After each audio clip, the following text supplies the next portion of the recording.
अस्सलामुअलैकुम। अली ब्रद स्टूडियो में आप सबको खुशामदीद कहते हैं।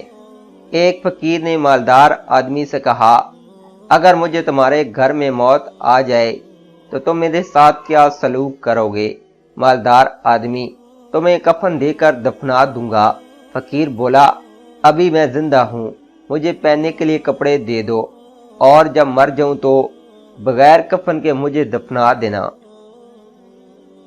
ये हम लोगों में बहुत से अफराद की दास्तान है कि जब तक हम जिंदा हैं एक दूसरे की कदर नहीं करते, लेकिन मरने के बाद एक दूसरे के लिए आगे बढ़ बढ़ कर नेकियां करने लगते हैं।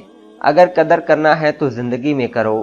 प्लीज़ वीडियो अच्छी लगी है तो लाइक और शेयर कर दें, और अगर आप हमारे चैनल पर नए हैं तो प्लीज़ चैनल को सब्सक्राइब, वीडियो को लाइक, शेयर और कमेंट्स कर दें।